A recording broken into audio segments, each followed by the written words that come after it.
আসসালামু আলাইকুম, হাজির হয়ে গেলাম আর একটা রেসিপি নিয়ে। আজকে আমি একটা মাত্র আলু দিয়ে বিকালের নাস্তা তৈরি করব দুইজনের জন্য।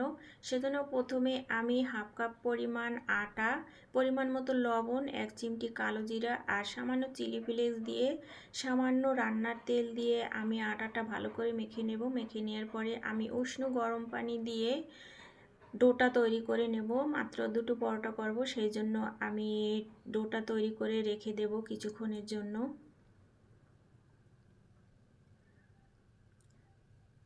ডোটা তৈরি করা হয়ে গেলে এখন ভর্তাটা করে নেব। একটা আলু সিদ্ধ দিয়ে রাখছিলাম ভাতের ভিতরে, যেহেতু বিকালে নাস্তায় তৈরি করছি।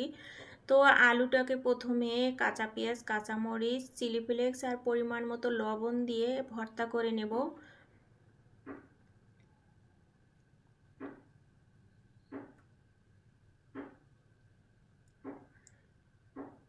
আজকের আলু ভর্তাটা কিন্তু অনেক মজা হয়েছে। অন্যদিন ভাতের সাথে খাওয়ার জন্য আলু ভর্তা যেভাবে করি, আজকে কিন্তু তার চাইতে অনেক মজা হয়েছে। আসলে বুঝি নাই যে আজকে এত মজা হবে, তাহলে আলুটা কিন্তু ভর্তা করে ভাতের সাথেই খেয়ে ফেলতাম। তো ভর্তাটা যখন মাখা হয়ে গেছে সরিষার তেল দিয়ে, তারপরে ভর্তাটা মেখে সাইডে রেখে দিলাম। তারপরে পরোটা তৈরি করে নেব। এখানে দুইটা পরোটার তৈরি জন্য দুইটা লিচি তৈরি করে নেব।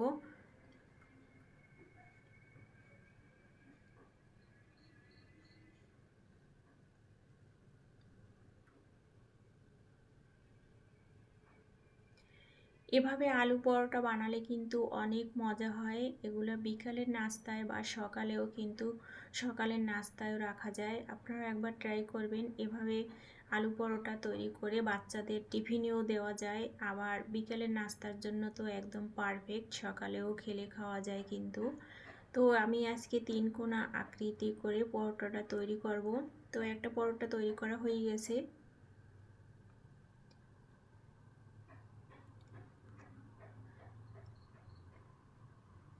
বাকি পরোটাটা তৈরি করে আমি চুলায় গরম প্যানে দিয়ে দিলাম।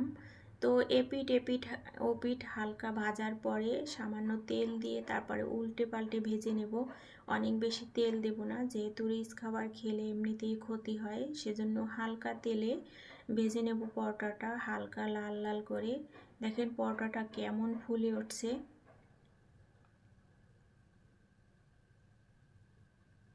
তো আর একটু তেল দিয়ে দিলাম।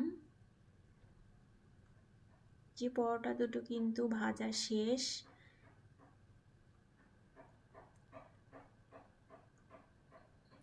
আর এই যে অনেক মজা হয়েছে, কিন্তু প্রচণ্ড পরিমাণে গরম, ধোঁয়া উঠছে, তারপর আমি একটু আপনাদেরকে দেখাই দিলাম যে